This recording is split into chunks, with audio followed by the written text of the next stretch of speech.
Salam alaikum wa rahmatullahi wa barakatuh. À tous les frères, à toutes les sœurs, Inch'Allah vous allez bien. Inch'Allah tout se passe comme vous voulez. Donc, dans cette vidéo-là, on va essayer Inch'Allah d'avancer un petit peu parce que moi j'ai pris un petit peu de retard parce qu'il fallait que je mette un petit peu en ordre les hadiths. Bon, c'est pas évident, c'est pas quelque chose de facile. On va essayer d'avancer un petit peu. Par contre, je vais essayer d'avancer en faisant un petit récapitulatif quand même de ce qu'on a vu. Parce que j'ai des commentaires qui viennent, j'ai l'impression que les frères, soit ils regardent pas les vidéos précédentes, soit c'est moi, soit c'est moi, j'arrive pas à expliquer les choses. Bon, bref, ça se peut hein, aussi que j'explique mal aussi, hein. Allahu a'lam. Donc, bismillah. Donc, on a dit quoi? Donc, on a dit que le Mehdi, alayhi salam, il sortirait pas avant que le Soufiani il sorte. Et que le Soufiani, il sortirait pas avant que certains événements précurseurs du Soufiani n'apparaissent. Dont, en l'occurrence, le fait que l'armée turque passe à l'est de l'Euphrate, ce qui s'est passé, hein, ça s'est passé cette année, excusez-moi, c'est passé en fin 2019, donc il y a quelques mois de ça, hein, ça s'est réalisé. Puis après, on a dit que normalement, il devrait y avoir une armée appelée par un dirigeant de Mossoul euh, pour venir combattre son peuple. Et cette armée, donc, ça serait une armée Roum, parce que dans le hadith, il est cité en tant que Roum, hein, qu'un dirigeant un dirigeant de Mossoul ferait appel aux Roum pour venir combattre ses peuples. Euh, donc, ça, je l'ai expliqué comment dire, dans la vidéo sur les événements qui précéderont l'arrivée du Soufiani. Après, ce qui est de Roum, moi, je vais apporter une petite précision. Parce que, comment dire, hum, Roum, c'est. J'ai. Roum dans les hadiths, euh, j'ai un frère qui m'avait fait un commentaire, vous savez, attendez, je vais voir, je vais vous le montrer. Je sais pas s'il est là. Voilà, ouais, c'était ça. Voilà, le frère il m'a dit que c'était comment dire, l'église orthodoxe chrétienne donc, hein. Le problème avec avec ça, c'est que ça c'est une religion. Roum, c'est pas une religion. Être Roum, c'est pas une religion. Vous comprenez? Être Roum, c'est un peuple, une communauté. Voilà, moi selon mon avis à moi, c'est ça. Pourquoi? Parce que le Rasoul sallallahu alayhi wa sallam, les chrétiens, ils les appellent comment? Ils les appellent Nasara. Alors il aurait dit, comment dire, un dirigeant de Moussoul va faire appel aux Nasara pour venir combattre son peuple. Alors là, il n'a pas dit ça, il a dit quoi? Il a dit Roum. Donc Roum, c'est soit une localité, si c'est une localité, comme je l'ai expliqué comment dire, dans la vidéo sur le Soufiani, que si c'était une localité, j'ai pas donné d'affirmation, j'ai dit que si c'était une localité, et que ça coïncide avec l'ancien empire byzantin, alors il s'agit de l'armée turque. Et que l'armée turque avait été appelée par, par le président de Libye, donc on avait expliqué c'était quoi la Libye, hein, on avait expliqué, mais que si c'était pas ça, ça pouvait être Haftar qui fasse appel à l'Occident pour venir le défendre. Wallahu alam. Pourquoi? Parce que Roum dans les hadiths, bon, vous voyez, moi je vous ai dit, moi je fonctionne pas avec. Moi j'essaie d'extraire le hadith et j'essaie de voir ce qu'il dit dans les hadiths. Donc Roum, moi pour moi, c'est soit l'Occident, soit une localité. Allahu alam, on verra bien. Pourquoi? Parce que dans les hadiths de la Malhama, qu'est-ce que nous avons sur Roum? Hein, byzantin, donc Roum, hein, qui arrive au Adabik. D'accord? C'est pas ça que je veux vous montrer. Je veux vous montrer en fait la petite précision qu'il y a. Alors deux petites secondes, hein, excusez-moi.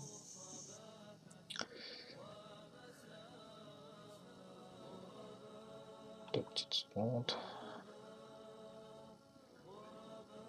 D'accord. Je cherche le hadith avec les 80 étendards en fait.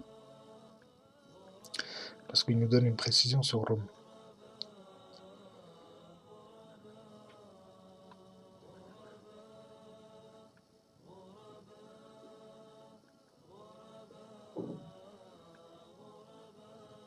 Est-ce que je l'ai là?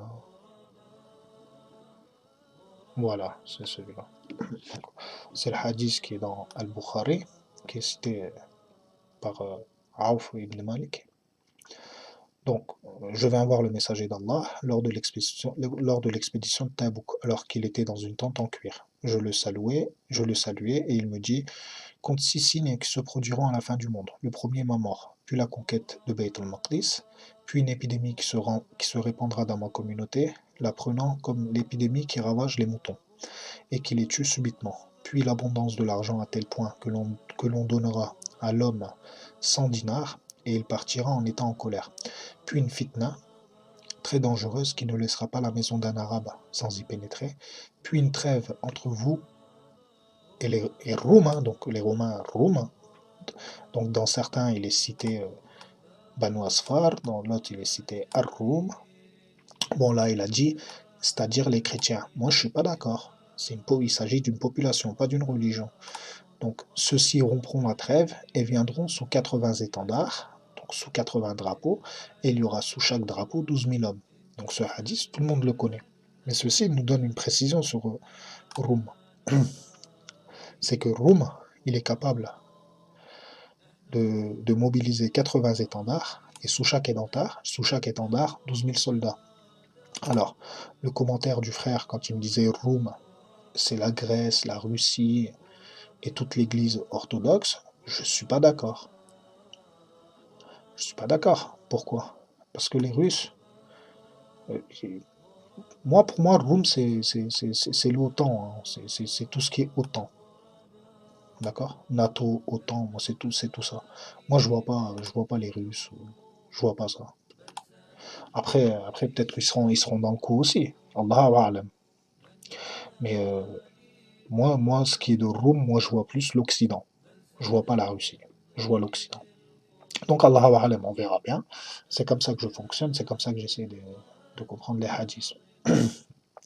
Parce qu'il faut, au bout d'un moment, les hadiths, faut les mettre dans la réalité. Donc, si vous ne pouvez pas les mettre dans la réalité, on voit très bien que les Russes, ils s'entendent pas avec l'Occident, hein, ils s'entendent pas avec l'Europe, ils s'entendent pas avec les Américains, ils sont quoi? Ils sont trois quatre pays à s'entendre entre eux, donc la Russie, l'Iran, la Chine, le Brésil, et puis etc. Mais il n'y a sûrement pas 80 pays autour de la Russie, enfin, qui le soutiennent, il n'y en a sûrement pas 80. Donc voilà, donc moi, c'était une petite précision sur le sujet de Rome. Donc j'avais dit que un dirigeant de Mousser allait faire appel à Rome pour venir combattre son peuple. Ça, on attend qu'il se réalise. Ou Allahu A'lam, peut-être qu'il est en train de se réaliser, Allahu A'lam. Après, on avait dit qu'il allait avoir une étoile qui allait passer d'ouest en est, euh, qui serait un événement très très proche juste avant la sortie du Soufiane, et que le Soufiane sortirait qu'au mois de Rajab. Donc voilà, et qu'une fois que le Soufiane sortirait, il commencera ses 6 mois de guerre et ses 9 mois de règne. Donc après, on avait étudié le hadith sur, comment dire, voilà, excusez-moi, c'est le hadith qui était dans le recueil de Suyuti, donc celui qu'on a étudié dans les vidéos précédentes aussi. Donc la construction de Beytul Maqdis signifie la ruine de Médine, la ruine de Médine, l'apparition de la Malhama. Donc on avait dit, ainsi de suite, hein, je résume. Donc on avait dit que la construction de Beytul Maqdis, donc on l'a pas dit, je le dis maintenant, Israël profitera de la sortie du Soufiani, Wallahu a'lam, profitera de la sortie du Soufiani pour mettre en œuvre la construction de Beytul Maqdis. C'est comme ça que je vois les événements. Et il y a un autre hadith qui disait que voilà, c'est un hadith, je vais essayer de le dire avec mes mots à moi. Donc, annoncez-moi la mort du roi Abdullah et je vous annoncerai la sortie imminente du Mehdi, alayhi salam. Donc ça, c'est un hadith qui est connu aussi. Pardon. Bismillah. Donc ça, c'est un hadith qui est connu aussi. Et que, bon, le roi Abdullah d'Arabie Saoudite, il est mort. Et pourtant, le Mehdi, alayhi salam, il est toujours pas là. Donc, en l'occurrence, le roi Abdullah qui est désigné dans le hadith, c'est le roi Abdullah de Jordanie. Parce qu'il faut savoir que le roi Abdullah de Jordanie, il faut savoir qu'il a une descendance hachimi, hein, c'est quelqu'un qui est lié au hachimi aussi. Donc, donc ça ne m'étonnerait pas que le hadith parle de lui. Donc voilà. Wa Allah wa alam, bien sûr. Donc moi, ce que je vois comme événement, c'est que une fois que le Soufiani sortira, il y aura beaucoup d'événements qui se passeront en même temps. C'est-à-dire la mort du roi Abdullah, la mort du roi d'Arabie Saoudite, la construction de Baytul Maqdis. À mon avis, ça, c'est des événements dans lesquels il n'y aurait pas beaucoup de mois de différence entre eux, pour que justement après, le Mehdi alayhi salam puisse sortir dans une période de fitna totale. Donc c'est comme ça que je vois la chose. Après, on a dit que le Mehdi alayhi salam, donc il va en premier, comment dire, faire les conquêtes de l'Hijaz, donc comment dire, la Mecque et Médine, puis après ça s'étendra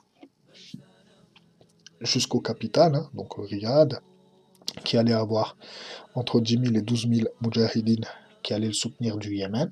Donc, moi, je pense que ce seront comment dire, je pense que ce seront les acteurs actuels aujourd'hui du Yémen, hein, ceux qui combattent l'Arabie Saoudite. Je pense qu'il y en a 10 000 ou 12 000, Wallahu a'lam, qui soutiendront El Mehdi el-Montadar dans ses conquêtes. Et on a dit aussi qu'il allait y avoir aussi 10 000, entre 10 000 et 14 000 moudjahidines de Misr, et qu'il allait avoir aussi 10 000 moudjahidines de Médine.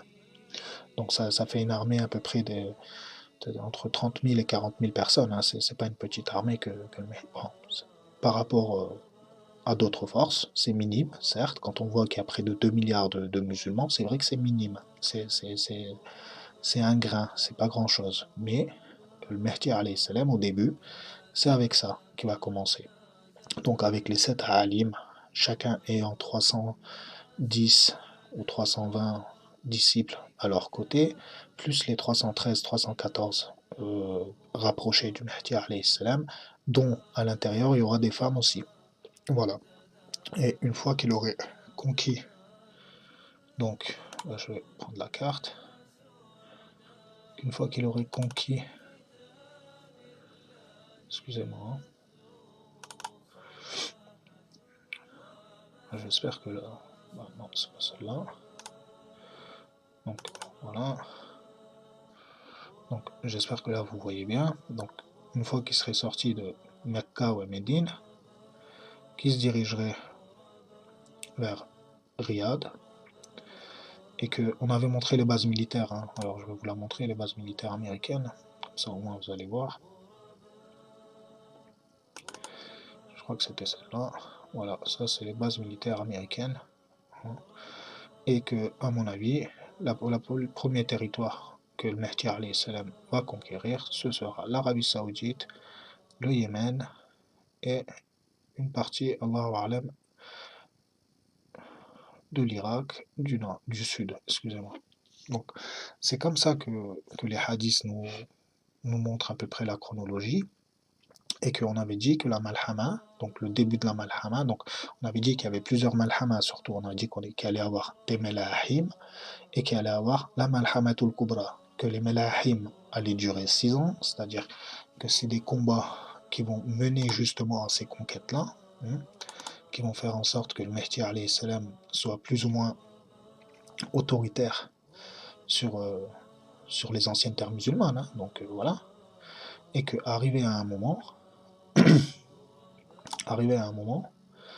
que le Mehdi alayhi salam allait faire la malhamatul kubra. Donc tout ça je l'ai expliqué dans la vidéo de la malhama, donc l'islah et la malhama, et qu'on a dit que la malhamatul kubra, contrairement à ce que les gens y pensent, la Malhamatul Kubra, elle se passerait,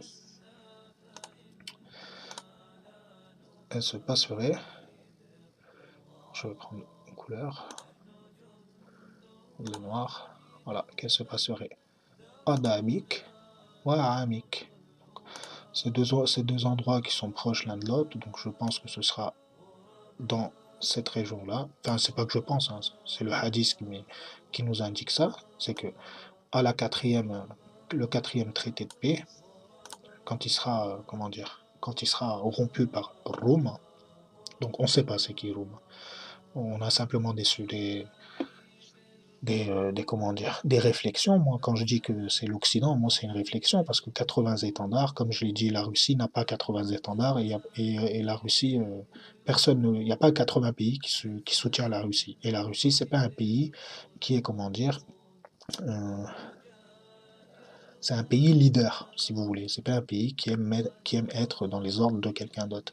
Donc, je vois mal la Russie faire cohabitation avec l'Occident, je le vois mal. Donc moi, ce que je vois comme Roum, pour moi, Roum, il s'agit de l'Occident. Il ne s'agit pas de la Russie. La Russie, wa Allah wa alam. Il faut savoir que la Turquie a aussi des engagements avec l'Europe. Donc ça le fait, en quelque partie, ça le fait faire partir de Roum, faire partie de Roum aussi, en quelque sorte. Qu'on le veuille ou qu'on le veuille pas, hein, ils font plus ou moins partie de, ils font partie de l'OTAN de toute façon. Donc voilà.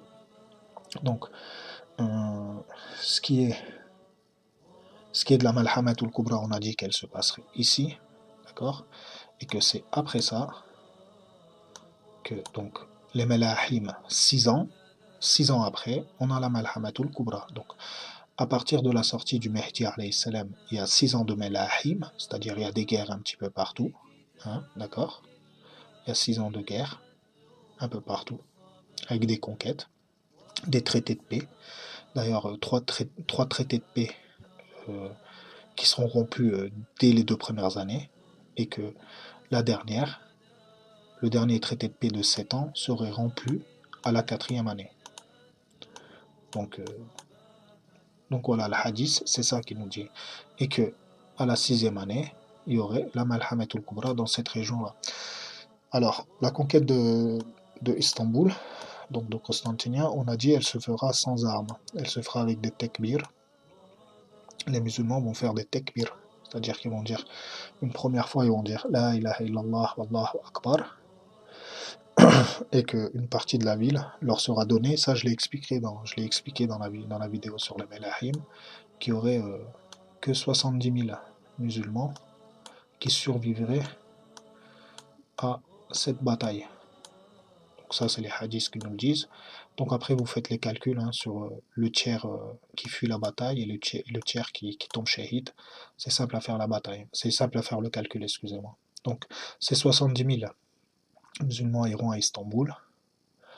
Ils diront une fois arrivés au bord d'Istanbul, ils diront une fois La ilaha illallah wallahu akbar. Et la ville, une partie de la ville leur sera donnée.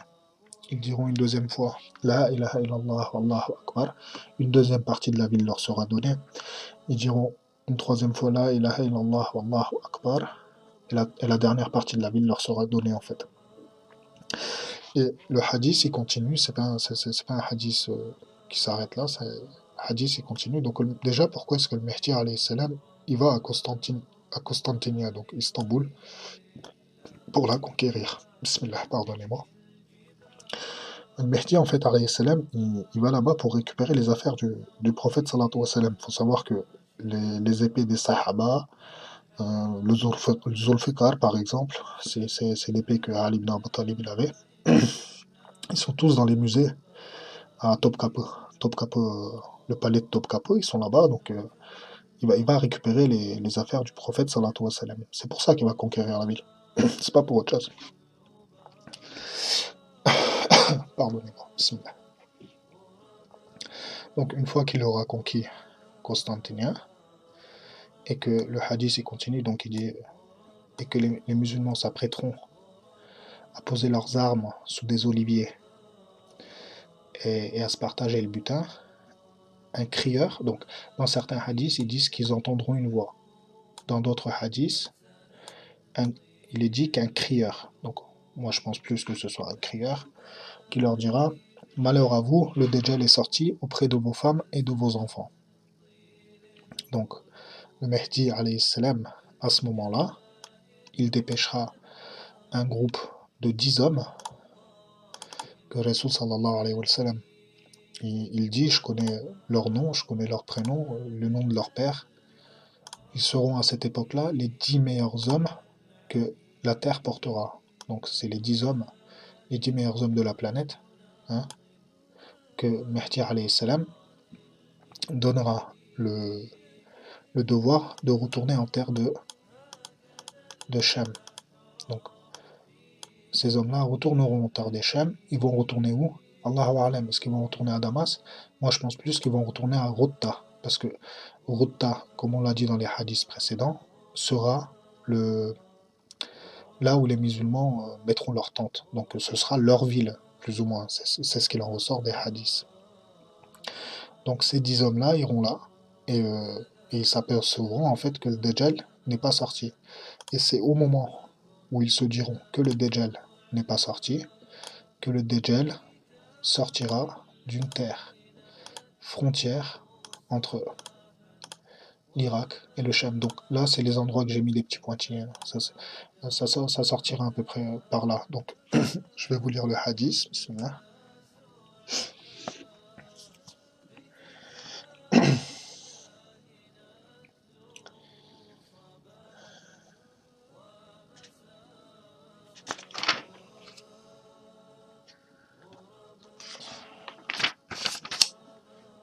Pardonnez-moi, hein, j'essaie de retrouver le hadith.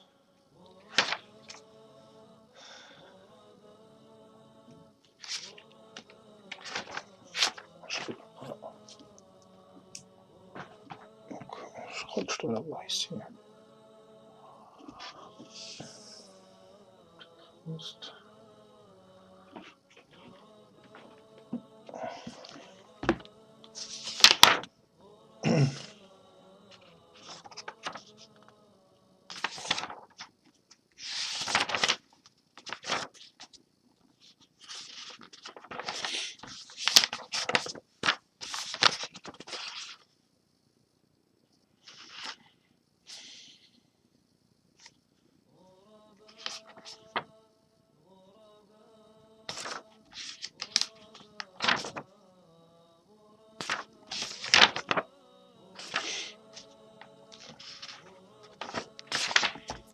Non, c'est pas ici, donc je crois que je dois l'avoir. Je dois l'avoir ici alors.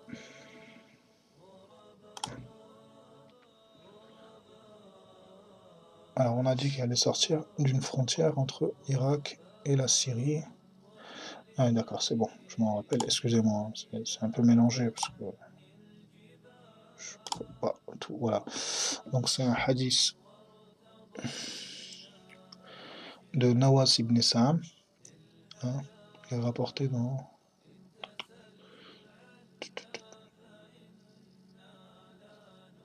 Wallahu a'lam.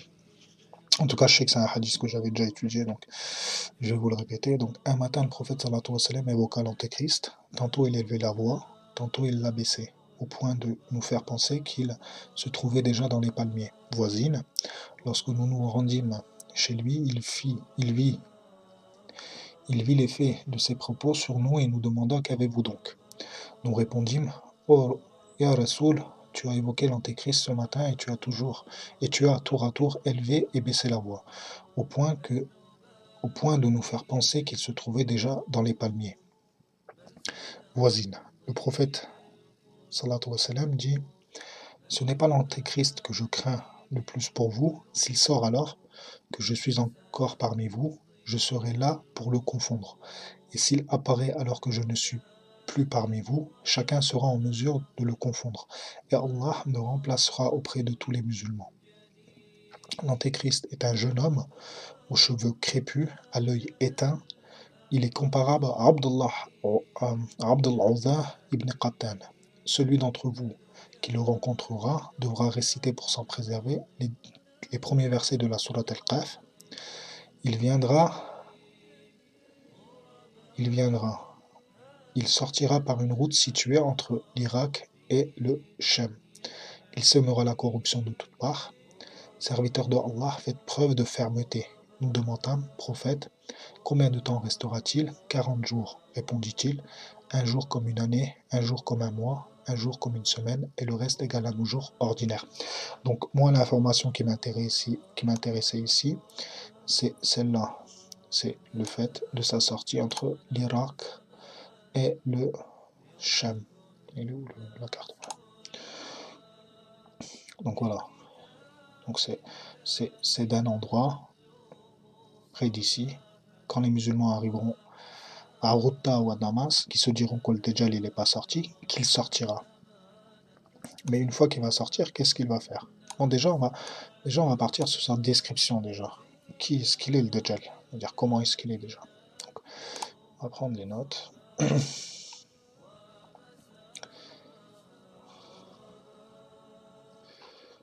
autre chose. C'est autre chose. C'est autre chose.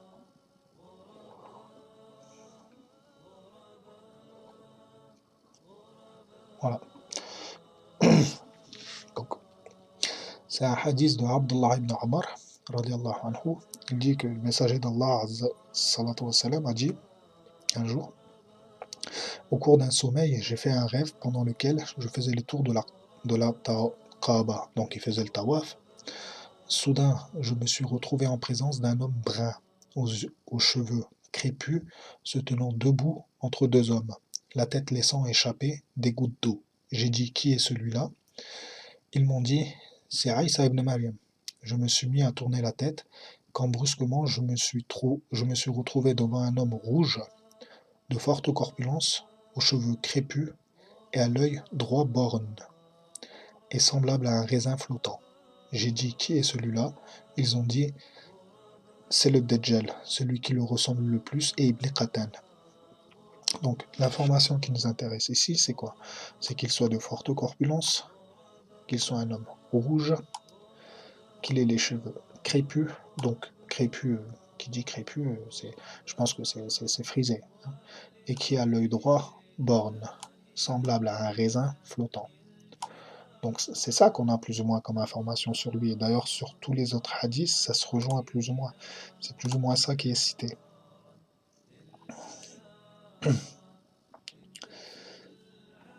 Voilà.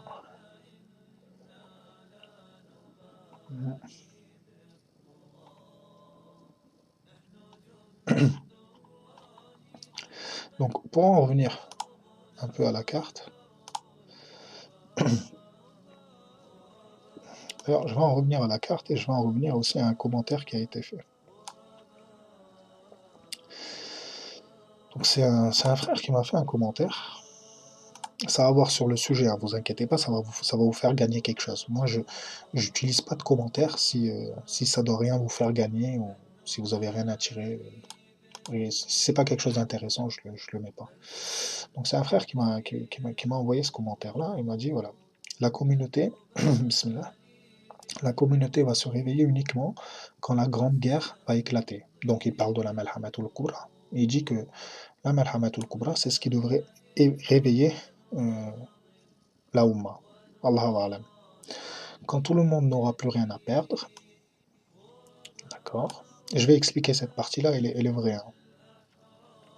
Quand on observe bien notre communauté, on se rend compte qu'elle s'attache trop à cette vie. L'attache à cette dunya est le terroir symptomatique de l'hypocrisie. Il a raison. Alors, quel phénomène international pourrait nous faire abandonner l'attachement à cette vie d'ici-bas? J'en vois donc les événements vont nous dire. Donc le frère il dit, je n'en vois qu'un seul, une crise de matière première et des vivres, l'eau par exemple, qui nous enverront directement vers la malhama. Ça c'est vrai et c'est faux. Je vais l'expliquer. L'Occident n'enverra jamais des centaines de milliers de soldats si elle n'est pas complètement au tapis. Alors, il vous suffit de suivre les quantités de matières premières les sécheresses, etc. pour comprendre qu'il y a énormément de chances que ce massacre arrive bientôt. Allahu A'lam, il n'a pas tort. Petite info, les pays du Golfe achètent des milliers d'hectares de terrain au Maghreb pour y cultiver et pratiquer l'élevage, afin de compenser à d'énormes pertes lors de terribles vagues de sécheresse montrant le bout de leur nez à l'horizon 2022. C'est une information officielle. Que la paix soit sur vous, si Allah le veut. Voilà. Que la paix soit aussi sur toi, mon frère.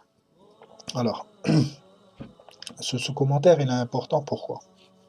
Parce qu'il y a beaucoup d'informations que je vais donner qui, qui sont de lien avec le Dajjal. Alors, bismillah. Donc, la communauté va se réveiller uniquement quand la Grande Guerre va éclater. Ça, je suis pas d'accord. La communauté, elle se réveillera si elle veut se réveiller. Elle se réveillera avec El-Mahdi alayhi salam. Ceux qui le suivront le suivront. Ceux qui ne le suivront pas, il faut savoir qu'ils auront à rendre des comptes. D'accord? Le Mahdi, c'est l'affaire d'Allah Azza wa Jal. C'est pas comment dire. C'est pas un. Parce qu'il y a des frères qui y croient pas au Mahdi. Donc, il faut savoir que c'est pas un conte de fées. C'est quelque chose qui arrivera. Inch'Allah, ça arrive le plus tôt possible, mais c'est surtout une chose comment dire, qui va diviser les musulmans. Il faut savoir que le Rasul sallallahu alayhi wa sallam, il y a un hadith dans lequel il nous dit Akhir zaman, ma communauté se divisera en deux. Une partie où il y a de l'iman et pas de nifaq, et donc une partie où il y a de l'iman dans le cœur et pas de nifaq, et une partie donc de l'hypocrisie, hein, et une partie où il y aura que de l'hypocrisie et pas d'iman dans le cœur. Donc c'est ça le Mahdi alayhi salam. Et c'est ça en fait le réveil des musulmans, ce sera le Mahdi alayhi salam. Le problème c'est qu'il n'y en aura pas beaucoup qui le suivront. C'est ça le problème. Donc c'est pour ça que je dis souvent dans mes vidéos que ça serait bien que les musulmans se réveillent, c'est-à-dire qu'ils fassent un pas dans leur religion et qu'ils fassent des recherches, qu'ils exaucent déjà la prière et le reste, et puis après ils fassent des recherches pour connaître leur situation. Quand tout le monde n'aura rien à perdre. Alors, ça c'est un truc que ça arrivera. C'est-à-dire, il y aura un jour où personne n'aura rien à perdre. Pourquoi? Alors, faut savoir un truc. C'est que quand le Dajjal il va sortir, il faut qu'il tente des gens. Mais il va tenter les gens avec quoi? C'est ça le problème. Alors, avant, il faut savoir qu'il y a un hadith. Alors, je vais essayer de le trouver, que je vais vous citer. Pardonnez-moi. Donc, est-ce que je l'ai là?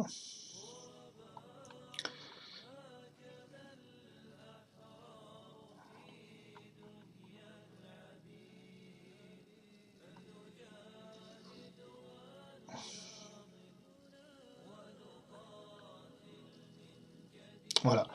Alors, ça, c'est un hadith de Asma bint Yazid, qui rapporte ça du prophète sallallahu alayhi wa sallam, et qui dit, donc le Rasul sallallahu alayhi wa sallam, il dit, pardonnez-moi, avant lui, donc le Dajjal, il y aura 3 années particulières. Une année où le ciel retiendra le tiers de sa pluie, et la terre le tiers de sa production. La seconde année, le ciel retiendra les 2 tiers de sa pluie, et la terre les 2 tiers de sa production. La troisième année, le ciel retiendra la totalité de sa pluie, et la terre la totalité de sa récolte. Il n'y aura alors aucun animal doté de molaires, ni aucun animal doté de sabots qui ne meure plus loin au lit que Asma bint Yazid a demandé, le messager d'Allah sallallahu alayhi wa sallam, nous prétissons notre pâte et nous n'avons pas fini de le faire cuire que nous éprouvons la faim. Bon, cette partie-là, je ne l'ai pas compris, donc je pense que ça n'a rien à voir. Cette partie-là, je pense que ça n'a rien à voir. C'est un hadith qui est rapporté de Ahmed. C'est le hadith 26 298. Donc, pour en revenir, donc on a dit quoi? Dans le hadith, il dit qu'il y aura 3 années de sécheresse gravies qui iront qui s'accroîtront. Voilà. Donc la première année, il y aura deux tiers, le ciel il retiendra que un tiers de sa pluie et la terre un tiers de sa production. La deuxième année, deux tiers et deux tiers de la production terrestre. Et la troisième année, il n'y aura ni pluie ni production dans les champs. Et ceci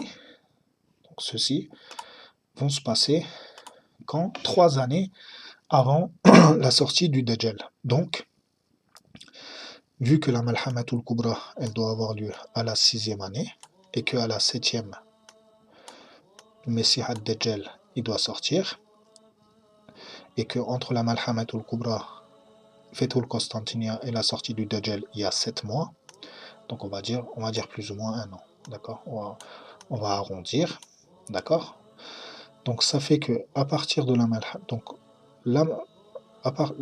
Malhamatul Kubra, vous comptez une année, donc 2 ans après avant la Malhamatul Kubra, la sécheresse elle commence.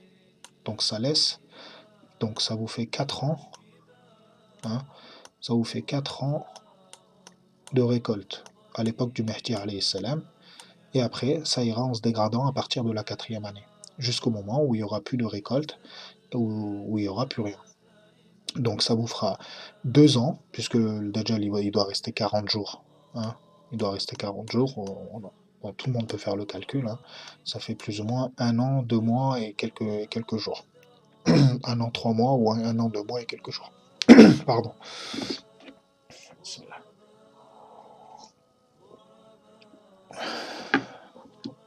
Donc, à partir de là,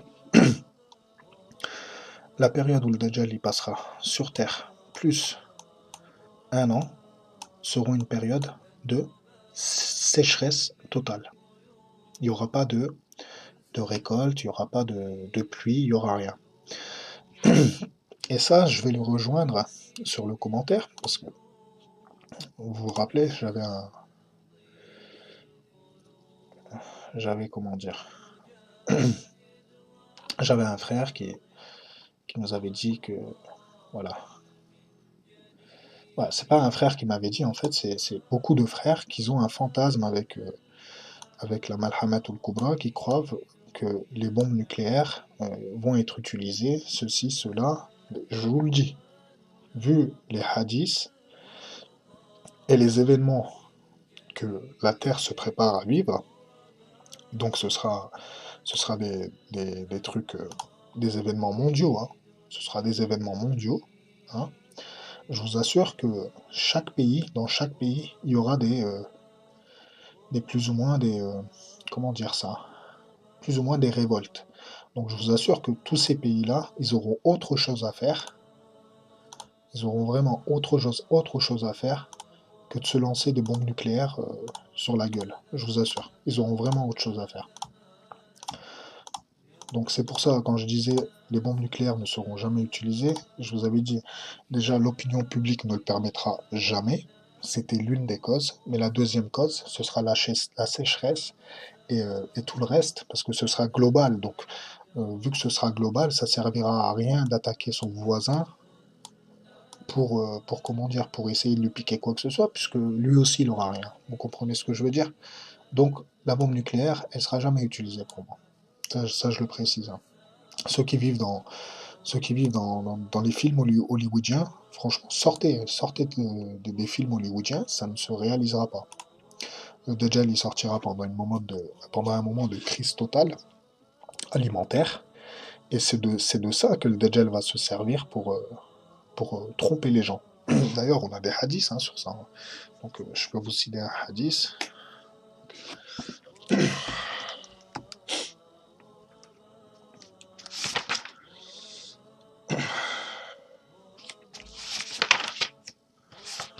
Est-ce que je l'avais là?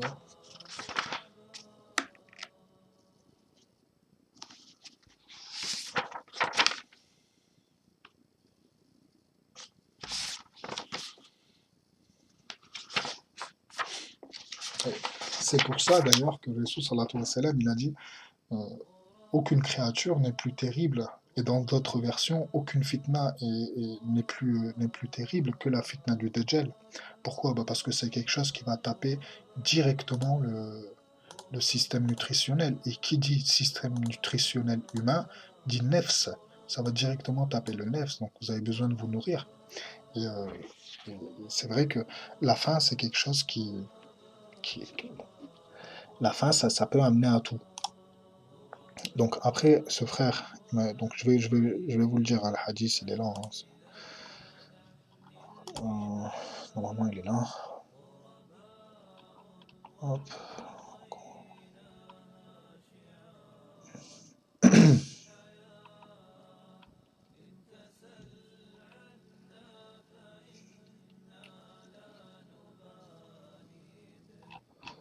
Subhanallah, c'est... Voilà. Donc, c'est Al-Mughira ibn Shuba qui a relaté du prophète sallallahu alayhi wa sallam. Et c'est pas il l'a relaté du prophète sallallahu alayhi wa sallam, c'est en fait il l'a dit devant le prophète sallallahu alayhi wa sallam. Donc c'est plus ou moins qu'il faisait un prêche à des gens. Et le prophète sallallahu alayhi wa sallam, il était là. Donc il dit, on dit, donc Mughira on dit qu'il y aura avec lui une montagne de pain et une rivière d'eau. Et le prophète ne le contredit pas. Donc c'est un hadith qui est dans Bukhari et qui est dans Muslim. Et en fait, voilà, Ibn Shuba, il a fait cette remarque-là. Rasul sallallahu alayhi wa sallam, il était présent et il a rien dit au prophète sallallahu alayhi wa sallam. Il- c'est comme s'il voulait agréer sa parole. Voilà. Donc, pour en revenir au sujet, en fait, voilà, c'est dans cette situation-là que le Dajjal va sortir. Vous comprenez? Donc les gens, ils auront autre chose à faire que de s'envoyer des bombes. Et c'est avec ça que le Dajjal va les tenter. Bah oui, parce que le Dajjal, lui, par exemple, il y a plein de hadiths, hein. Là, aujourd'hui, je fais vraiment une vidéo comme ça sur le Dajjal. Vraiment, c'est comme un, comment dire, un- une pré-explication. Après, je ferai une vidéo exceptionnellement que sur le Dajjal pour, euh, pour l'expliquer vraiment en détail. Vous verrez, c'est autre chose. C'est pas les films hollywoodiens. Voilà. Donc le Dajjal, c'est vrai que voilà, il va arriver à des gens. Bon, déjà, la première des choses que le Dajjal va faire, c'est qu'il va directement partir à Isfahan. C'est ça qu'il va faire. Il va partir et il va rejoindre 70 000 juifs. D'accord? Donc il va former son armée. Après, il y aura des gens qui vont le rejoindre sûrement en Iran, en Afghanistan et tout. Il y a d'autres gens qui vont le joindre aussi. Mais dans le hadith, on sait que voilà, les musulmans, ils auront affaire à lui que quand il rentrera au Sham ou en Irak. Voilà, d'ailleurs, il est là. D'après Anas ibn Malik, le prophète sallallahu alayhi wa sallam a dit suivront le Messie ad-Dajjal 70 000 juifs d'Isfahan qui porteront des tayalissa, genre de voile que l'on porte sur un turban. Donc, alors, les tayalissa, je vais vous montrer c'est quoi, hein. C'est particulier, hein. Comme ça, au moins, vous le savez aussi. Je vais vous montrer ce que c'est.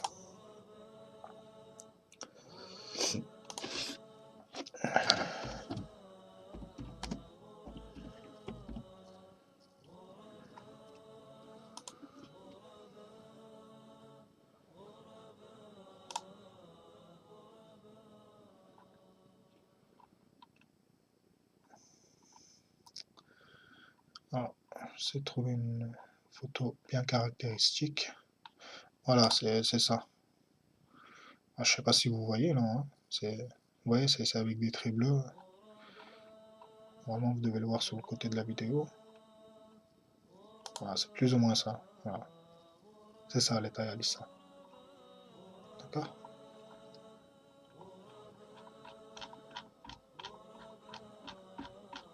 Je vais voir si je fais pas quelque chose de plus descriptif.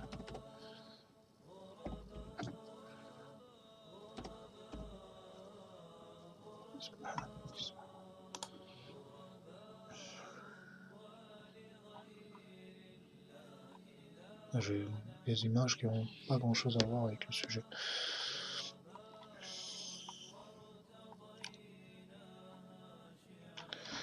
Non, je sais pas que c'est ça en tout cas.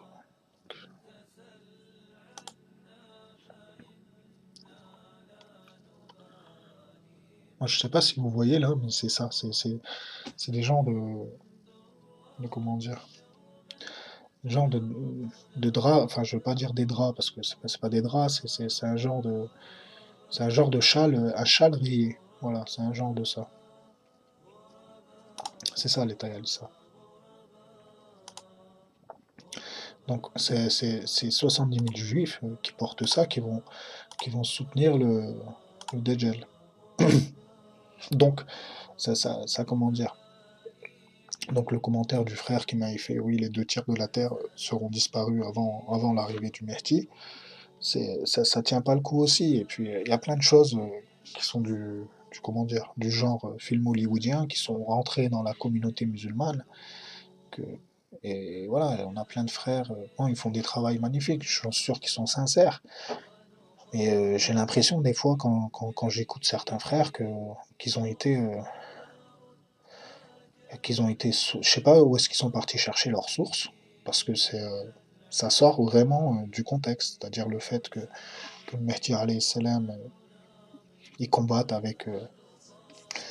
Je vous dis, Mehdi alayhi salam, ce sera une période de technologie. On retournera pas à l'âge de pierre. Ce sera une période de technologie. D'ailleurs, les hadiths le disent, Mehdi alayhi salam, les gens, les gens verront le Mehdi alayhi salam, alors que le Mehdi alayhi salam sera chez lui, assis chez lui. Donc voilà, c'est un hadith explicatif déjà de la technologie. Ça, ça représente plus ou moins les ordinateurs, les téléphones, les tablettes, ceci, cela. Après, il y a plein d'autres hadiths, hein. Il y en a plein, c'est juste que ça ne me vient pas à l'esprit. Je pourrais faire une vidéo exprès sur ça. Pardon, bismillah. Je pourrais faire une vidéo exprès sur ça, mais retourner à l'âge de pierre, non. Les gens retourneront à l'âge de pierre avec le Dajjal. Voilà, la Malhamatul Kubra, elle se passera avec les armes conventionnelles. Voilà.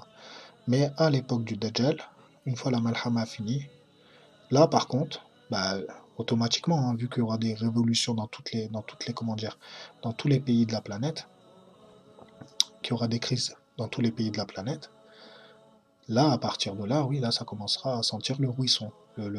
Ça commencera à sentir chaud. Pourquoi? Parce que le Dajjal, lui, va arriver, déjà, il aura un pouvoir. Rabbil Alamin va donner un pouvoir à ce maudit. Il va donner le pouvoir de faire pleuvoir, et il va donner le pouvoir de faire que la terre pousse ses fruits et ses végétations. Donc il va tenter les gens avec ça, il va tenter les peuples avec ça, il va soumettre les peuples avec ça. Les seuls peuples qu'il ne va pas pouvoir soumettre seront les musulmans. Voilà. Donc vous voyez, il y a pas besoin il y a pas besoin d'armes nucléaires. Allah Azza wa Jal, pour mettre le chaos sur toute la planète, Allah Azza wa Jal, il a pas besoin d'armes nucléaires. Vous voyez l'Amérique par exemple. Vous avez plein de, vous avez plein de tempêtes, des ouragans, ceci, cela, vous avez des tremblements de terre. Allah Azza wa Jal, il n'a pas besoin d'armes nucléaires pour comment dire, pour, euh, pour détruire la planète, il n'en a pas besoin. Subhanahu wa ta'ala. Allahu al-Azim. Vous voyez? Donc voilà, c'est avec ça que le Dajjal va tenter les gens. C'est avec le fait, voilà, c'est la faim, la crise alimentaire, c'est avec ça que le Dajjal va tenter les gens. Voilà, il est là, le hadith. Donc, dans l'authentique de Muslim, hein, il se trouve aussi. Hadith de Nawas ibn Saman, radiallahu anha. Rasulallah sallallahu alayhi wa sallam, il a dit, il sortira par une route située entre l'Irak et le Sham. Il sèmera la corruption de toutes parts. Serviteur de Allah, faites preuve de fermeté. C'est un ordre, hein. Là, le fait, faites preuve de fermeté, c'est-à-dire dans votre religion, faites preuve de fermeté, et contre lui, faites preuve de fermeté. Il faut savoir que les musulmans vont le combattre, mais ils ne gagneront pas. Ils ne gagneront que à la fin, quand Isa ibn Maryam y descendra, pas avant. Avant, toutes les armées qui seront envoyées contre le Dajjal, contre l'armée du Dajjal, ils seront tous mis en déroute, et ils seront tous shahids de toute façon. Alors là c'est un hadith très important, très très très important. Pourquoi?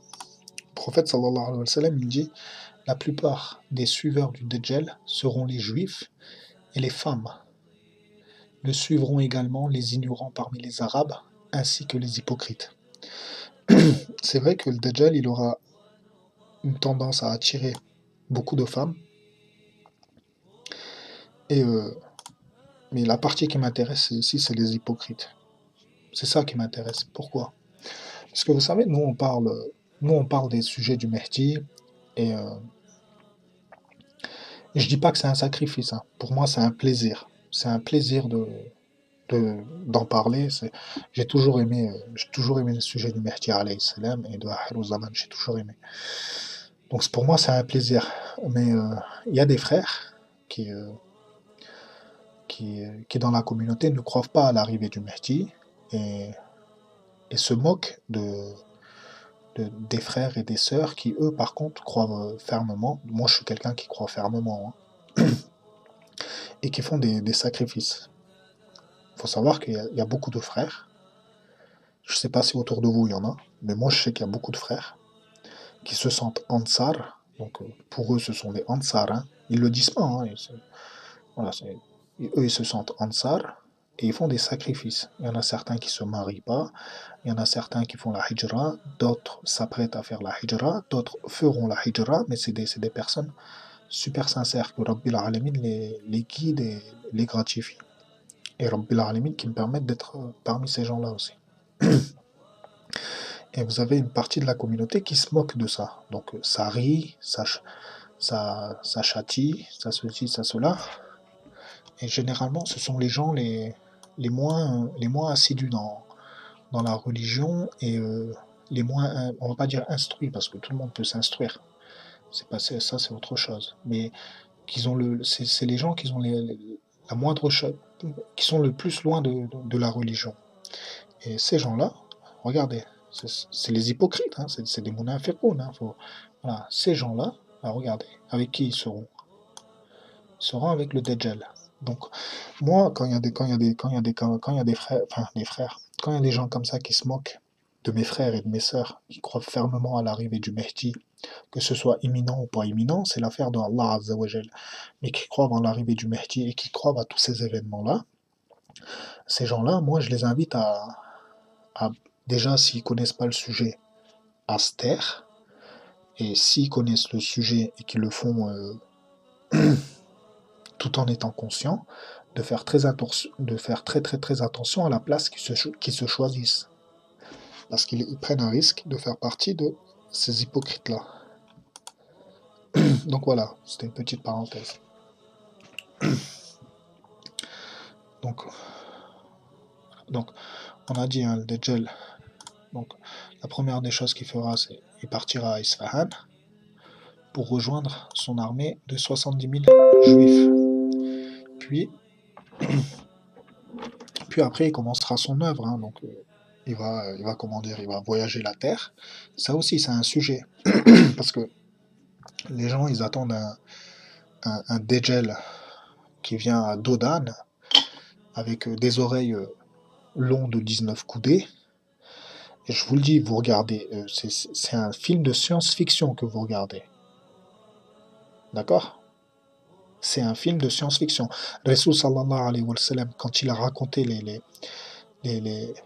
les éléments que Rabbil Alamin lui permettait de voir concernant Akhir Zaman, il était obligé de les raconter de cette sorte. De toute façon, il les voyait de cette sorte-là. D'accord? Il les voyait de cette sorte-là. Pourquoi? Parce qu'Allah Azza wa Jal lui montrait de cette sorte-là, parce que les Sahaba ne pouvaient pas comprendre autrement. Et d'ailleurs, les Sahaba ne comprenaient absolument rien. D'accord? Enfin, je ne vais pas dire absolument rien. Ils comprenaient, bien sûr. Mais il y a certains événements, ils ne comprenaient pas. Et Rasul sallallahu alayhi wa sallam, qu'est-ce qu'il a dit? Il a dit, quand il a vu que les Sahaba ne comprenaient pas, il a dit, si vous ne comprenez pas, c'est pas grave. Répétez ceci aux générations qui viendront. Ils seront beaucoup plus aptes à comprendre ce que je dis. C'est ça que Rasul sallallahu alayhi wa sallam, il a dit dans l'une de ses hadiths. Donc, ceux qui attendent un Dajjal à dos d'âne, avec des oreilles, et puis qui volent, hein. Parce que le hadith, regardez, c'est clair quand même. Il faut être. Alors, je vais vous montrer le hadith. Voilà. Dans l'authentique de Muslim. Un rapporte. Voilà, donc c'est An-Nawas ibn Saman qui le rapporte. Que le messager d'Allah sallallahu alayhi wa sallam, il a dit concernant le Dajjal, il se déplace comme la pluie poussée par le vent. D'accord? Déjà, bon, bah, c'est quelque chose de super quand même. Mais c'est surtout quelque chose qui est, comment dire, qu'il faut interpréter. D'accord? C'est quelque chose dans lequel il y a un secret. Voilà. Poussé par le vent, ça fait quoi? Ça veut dire que c'est quelque chose qui vole déjà. D'accord? Et vous avez un autre hadith d'ailleurs concernant l'âne du Dajjal qui dit qu'il mangera du feu et qu'il crachera du feu. Alors, subhanallah, c'est quoi? C'est un dragon alors? Et non, alors quand, quand vous faites des affirmations, ça va pas. Donc, il faut savoir interpréter les hadiths. Si vous ne savez pas interpréter les hadiths suivant l'époque à laquelle vous êtes, ça c'est un gros problème, vous n'arriverez pas. Donc, le Dajjal, il sera pas à Dodan. Il voyagera pas à Dodan. Ce sera un avion, ce sera un jet privé avec lequel il voyagera. D'accord? Voilà, c'est avec ça. Et puis ça consomme du feu et ça crache du feu puisque ça utilise du comment dire, du carburant. C'est ça, c'est comme ça qu'il faut le comprendre le hadith. Si vous le comprenez pas comme ça, bah, c'est normal que vous croyez ni à l'arrivée imminente du Mahdi et ni à l'arrivée imminente de tous ces événements-là. C'est pour ça qu'il y a une grande partie de la Ummah qui vit dans comment dire, qui vit dans, qui vit dans des hadiths de science-fiction, qui ne s'attendent pas à ce que le Mehdi arrive selon la période dans laquelle ils vivent. Wallahu a'lam. Après, je peux me tromper, je dis pas que je peux pas me tromper, mais moi je suis quelqu'un de. Je vous ai dit, il faut me convaincre. Voilà, je suis quelqu'un de persuadé, et je dis toujours Allahu a'lam, bien sûr, Allahu a'lam, il n'y a pas de problème, Allahu a'lam. Mais je suis quelqu'un de persuadé euh, parce que voilà, j'ai quand même pas mal de travail derrière moi. Donc, et je suis pas le seul à penser comme ça. Je vous le rassure, je suis pas le seul à penser comme ça. Il y a des savants aussi qui pensent comme moi que ce seront, comment dire, que ce seront des événements actuels avec la technologie actuelle. Vous comprenez? Donc voilà.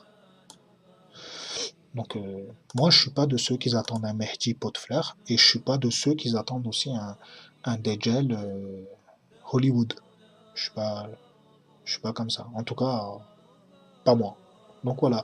Donc moi, pour moi, le Dajjal, euh, c'est une personne vivante. C'est pas comment dire. Enfin, c'est une personne vivante. C'est une personne que voilà. C'est un être humain. C'est un fils de Adam.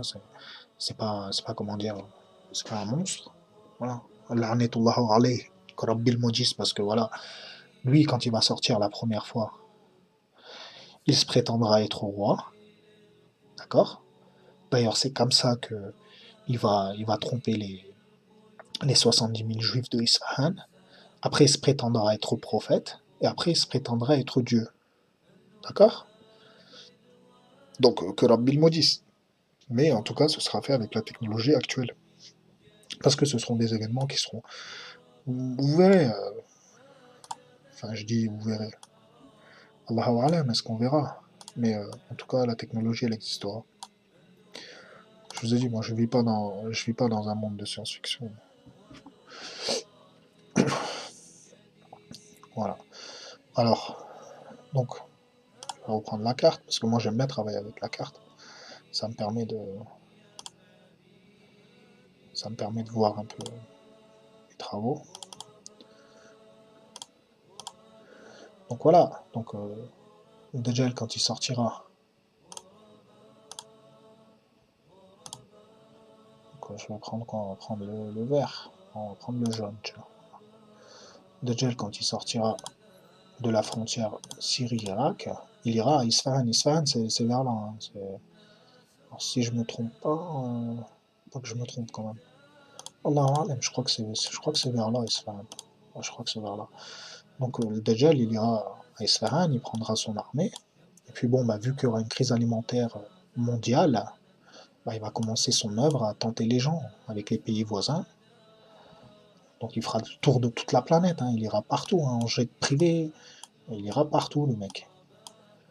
Enfin, le mec. Ouais, le mec. Puis il tentera les gens. Et à la fin, une fois qu'il aura tenté tout le monde et que il y a beaucoup d'hypocrites, hein, donc même des hypocrites parmi les musulmans, des munafiqs. Donc c'est une fitna en fait, ça va nettoyer les musulmans, hein, ça va vraiment les nettoyer. Et d'ailleurs, regardez, il y a un hadith que moi j'aime bien ce hadith-là, parce que ça met de l'espoir chez les musulmans.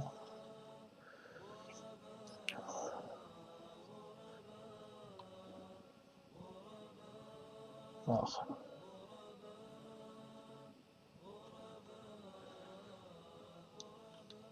deux petites secondes.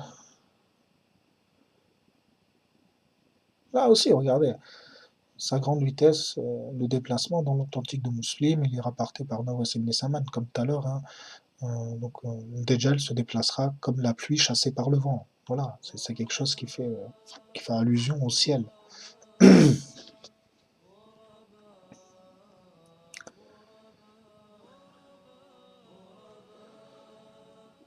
Ouais, ouais, un hadith, je l'aime bien ce hadith-là, je vous assure, je l'aime bien. Je l'aime bien, mais j'arrive pas à le retrouver. Je l'ai vu tout à l'heure.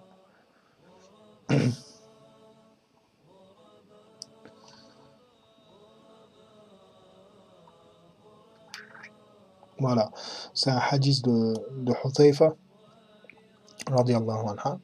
Le prophète sallallahu alayhi wa sallam, il a dit, le Dajjal va sortir en ayant avec lui un fleuve et un feu.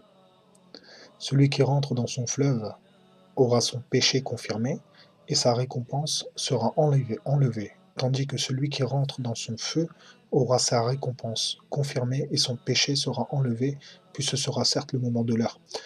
Vous voyez? Donc c'est vraiment quelque chose qui est bien, hein. Enfin, il y a quelque chose de bien là-dedans. Pourquoi? Parce que bon, bah, si vous faites partie de celui qui rentre dans son feu, bah, vous avez vos péchés, ils sont pardonnés, hein. Vous avez vos péchés, ils sont pardonnés. Et puis, vous avez vos récompenses qui sont validées. Donc, vous voyez, c'est une grosse fitna, naam, c'est quelque chose de terrible, parce que ça va toucher la fin, et puis, c'est pas facile. Vous savez, les musulmans, à cette période-là, ils vont vivre avec les tasbih, c'est-à-dire que, vous savez, les tasbih, donc, subhanallah, alhamdulillah, ils vont vivre avec ça. C'est avec ça que Rabbil Alamin va les garder en vie, et c'est avec ça qu'il va faire en sorte qu'il y en a qui meurent. Donc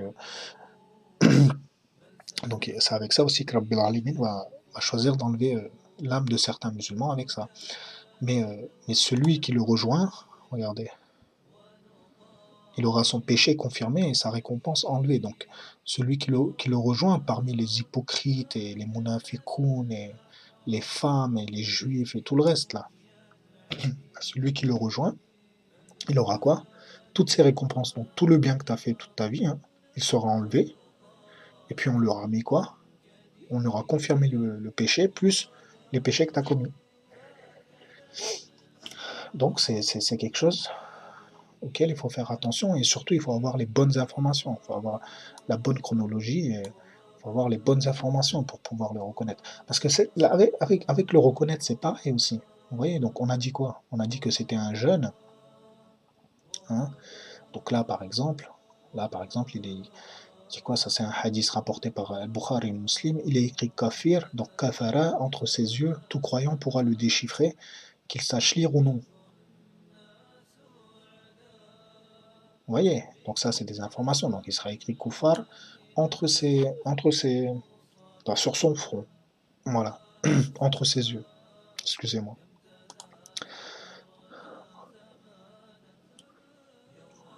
Donc voilà. Donc c'était vraiment une petite vidéo explicative, hein, du Dajjal comme ça. Je ferai une vidéo euh, complète sur le Dajjal sur la prochaine vidéo. Ça, c'était simplement pour essayer d'avancer. Pour essayer d'avancer les sujets parce que j'avais traité des commentaires, j'avais traité ceci, cela, j'avais pris du retard sur mon travail. Et puis voilà, donc voilà, en fait, en même temps, j'aurais répondu aux frères ici, vous voyez, donc voilà. Donc oui, une crise mondiale alimentaire, oui, mais la guerre, elle ne sera pas faite elle ne sera pas faite due à la crise alimentaire. C'est pas dû à ça que la guerre se fera. Voilà. Donc l'Occident n'enverra jamais des centaines de milliers de soldats si elle n'est pas complètement au tapis. Non, non, non. Les hadiths, ils nous disent pas ça. Ils vont envoyer toutes leurs forces. D'ailleurs, ce sera la dernière force qu'ils pourront envoyer. De toute façon, pourquoi est-ce que, par exemple, pourquoi est-ce qu'ils envoient que 12 000 soldats sous chaque étendard et ils en envoient pas plus, par exemple? Pourquoi? Bah parce que je vous ai dit, vu que les 3 ans avant l'apparition du Dajjal, il y aura une crise alimentaire, d'accord? Voilà, il y aura des crises alimentaires. Et je vous le dis, il y aura des révolutions à peu près dans chaque pays. Dans chaque pays, il y aura des révolutions. Donc, ils seront aussi occupés sur leur terre. Faut savoir un truc. Voilà. La malhama. Ça, c'est un hadith que je. Non. Je l'ai trouvé où? Je l'ai retrouvé où? Voilà. Donc, après, il m'avait dit, le frère, donc il m'a dit, il est où le commentaire? Voilà. Quand tout le monde n'aura plus rien à perdre. Euh, alors, la communauté va se réveiller uniquement quand la Grande Guerre va éclater sur leur territoire. Sur quel territoire? Alors, si on parle du Cham et tout, bon, il y a déjà une guerre. La Grande Guerre, oui, certes, elle se fera à Amik ou à Tahabik, ça c'est vrai. Mais si avec leur territoire, le frère, il comprend l'Occident, non. Alors là-bas, il y aura un massacre. Moi, c'est pas pour rien que je dis aux frères et aux sœurs, faites la hijra, hein. Faites la hijra. Moi, je suis d'avis pour que vous fassiez la hijra. Parce que je vous assure, quand la Malhamatul Kubra elle sera finie, les Occidentaux, ils vont se venger sur les Arabes et les musulmans qui vivent sur sur leur terre. C'est normal. C'est tout à fait normal. Et ils feront pas, ils vont épargner ni femmes ni enfants. Le hadith, il le dit, regardez, c'est un hadith qui se trouve dans Naïm ibn Hammad. Bon, il peut être vrai, il peut être zaïf, mais le problème, c'est que ce hadith, il existe. Voilà. Les Romains aborderont tous les Arabes qui vivent en leur milieu, et tout Arabe, homme, femme et enfant seront tués, ils seront tous exterminés. Ça, c'est un hadith qui existe. Voilà. Et il a une part de vérité. Après la Malhamet al-Kubra, les Occidentaux se vengeront sur les musulmans qui vivent sur leur terre, ce qui est tout à fait normal. Donc voilà, c'était une petite vidéo comme ça, présentatif, on va dire, du Dajjal. Dans la prochaine vidéo, donc Inch'Allah, demain, je le ferai complètement avec sa descriptif, ses fitna, les histoires de Tamim ad-Dari et tout le reste, toutes les autres histoires et tout, Inch'Allah, je le ferai demain. Donc, salam alaikum wa rahmatullahi wa barakatuh. Prenez soin de vous, Inch'Allah.